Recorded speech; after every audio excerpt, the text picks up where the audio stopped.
Bonjour tout le monde, en direct de San Miguel d'Allende, juste à côté de la Fabrica Aurora au café Geek and Coffee. Bienvenue à cette première capsule d'une série de 5 concernant les services voyage que j'offre sous la bannière Insightful Travel. L'idée m'est venue de faire des petites capsules parce que j'ai constaté que bien que j'ai un site web et que je fasse de nombreuses publications sur Facebook, il semble que les gens ne savent pas ce que je fais, ne le voient pas ou ne le savent pas ou ne le comprennent pas. Peut-être certains même l'associent à ce que les agences de voyage traditionnelles font, c'est-à-dire du grand groupe. La raison pour laquelle ils font ça, c'est que c'est la seule formule payante en voyage. Néanmoins, moi, je ne fais pas ça. Alors, Insightful Travel, comme son nom l'indique, c'est du voyage. Ce n'est pas du tourisme, c'est du voyage avec une portée. Le but est de faciliter le plus possible la rencontre avec les locaux. Peu importe où on est, dans la mesure du possible, je tente de créer des occasions pour les gens de rencontrer les gens des pays visités. Qu'est-ce qui fait la beauté du pays visité? Ce n'est pas seulement son histoire, son architecture ou peut-être sa cuisine ou encore ses diverses formes d'art et artisanat. Ce sont les gens, leur façon de vivre, ce en quoi ils croient, comment ils se définissent, comment ils définissent la vie, leur place dans l'univers, leur façon d'être en relation avec eux-mêmes et avec les autres. Pour moi, c'est ce qui définit un pays. Et ainsi, dans la mesure du possible, je tente de favoriser les contacts avec les gens afin que chacun puisse avoir au moins une petite exposition à la vraie vie des vrais gens. Parce que les endroits touristiques, c'est bien joli, mais en même temps, ce qu'on y voit n'est pas forcément toujours le reflet de la réalité quotidienne. Insightful Travel, naturellement, a une visée un petit peu plus insightful. C'est mon but. Chacun va le vivre à sa façon, au degré où il le veut bien. C'est une DMC OTA. Qu'est-ce que ça veut dire? Ça vient de l'anglais qui veut dire Destination Management Company, donc une compagnie qui gère des activités à destination, ce qui exclut les réservations de vol.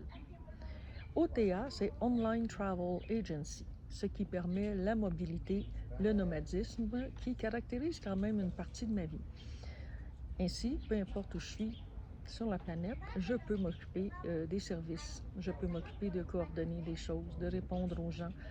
Je n'ai pas besoin d'investir de l'argent dans un loyer commercial.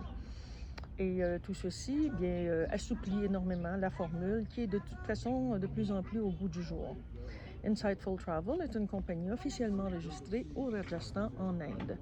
J'ai choisi cette formule plutôt que de l'enregistrer au Québec pour des raisons de simplification et de réduction de coûts. Parce qu'au Québec, enregistrer une compagnie de voyage, c'est extrêmement coûteux, ça prend des assurances extrêmement élevées.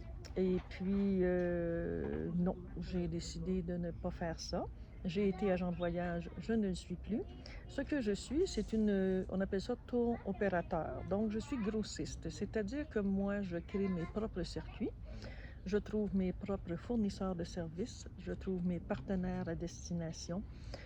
J'établis l'itinéraire comme moi, il me paraît intéressant de le présenter. Et la plupart du temps, c'est assez différent de ce que les autres font, bien qu'on peut passer dans des endroits où d'autres compagnies passent. Mes circuits sont assez distinctifs et sont tous exclusifs. Donc, ça, c'est pour le genre de service. Je ne fais donc plus de réservation d'avion, sauf parfois si à destination, il y avait pour une raison obligatoire la nécessité de prendre un vol, je trouverai un fournisseur local qui, lui, va s'occuper de faire les réservations de vol pour les clients.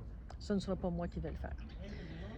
Outre créer les circuits, trouver mes partenaires, établir les itinéraires, ce qui en soi est déjà une large somme de travail, je fais aussi l'accompagnement des groupes, la plupart du temps. Au Népal, s'il y a des gens qui voudraient y aller pour faire un circuit alors que je ne serais pas disponible, j'ai des partenaires de confiance là-bas qui pourraient s'occuper de recevoir les gens et leur faire vivre le circuit que j'ai créé en accord avec un partenaire avec lequel j'ai déjà voyagé. Donc, la plupart du temps, j'accompagne les groupes. J'ai une formation de guide accompagnateur, j'ai de l'expérience. Il y a plusieurs façons quand même de vivre ce mandat de guide accompagnateur. Moi, je la vis de façon plus comme une facilitatrice. Je m'occupe de toute la logistique. Je suis aux aguets de tous les dits et les non-dits des clients afin de trouver des occasions de peut-être leur faire des petites surprises de temps en temps, ajouter des petits plaisirs, faire de la place pour des choses qu'ils préfèrent, même si ce n'était pas au programme, quand l'espace-temps le permet, d'ajouter des choses qui sont plus personnalisées. C'est m'assurer que tout va bien toujours. Donc, c'est du travail 24/7. Hein. Souvent, la nuit, je dors pas, je gère des choses, je me mets à l'affût de ce qui se passe.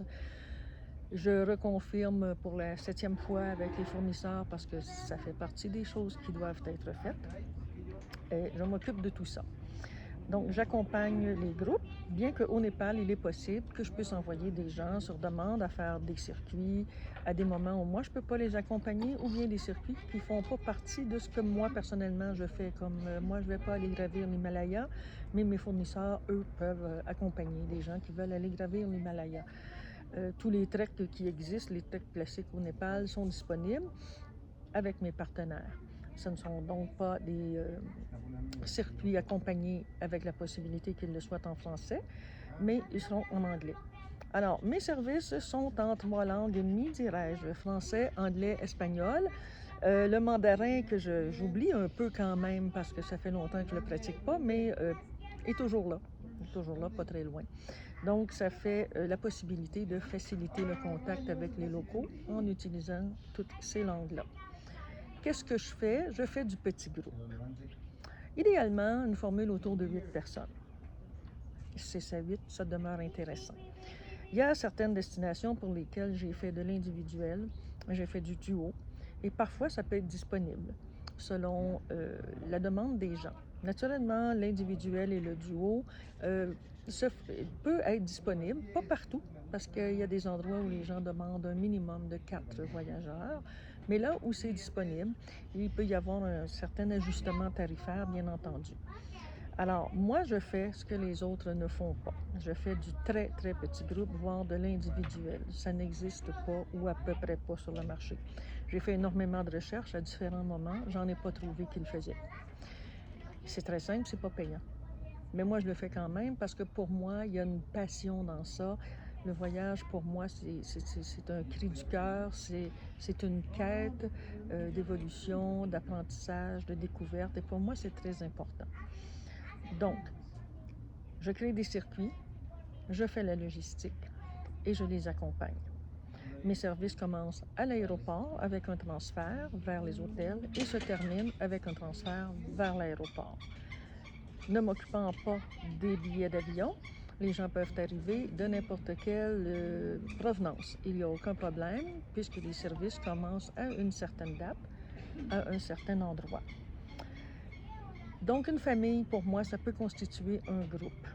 4 personnes, ça constitue un groupe. 5, 6, jusqu'à 8. Pour moi, 8, c'est un beau groupe, c'est un groupe idéal. De 4 à 8, ça va. Plus que 8, ça demeure disponible. Oui, je peux faire des groupes de plus de 8 personnes, certainement. Il s'agit de le demander parce que moi, personnellement, dans mon offre, j'attends pas d'avoir 9, 10, 12, 15, 25, 40 personnes. Je fais pas ça. Je fais pas de 40 personnes. J'en ai fait du 35 quand je travaillais pour CA. Et ce n'est pas une formule qui me convient. C'est pas pour moi. Mais moi, quand j'ai 4 personnes, je commence à considérer que j'ai un groupe. Si les gens veulent partir avec moins de gens ou si j'annonce que je suis prête à partir avec moins de gens, alors ça demeure toujours un service qui est disponible. Voilà. Merci beaucoup.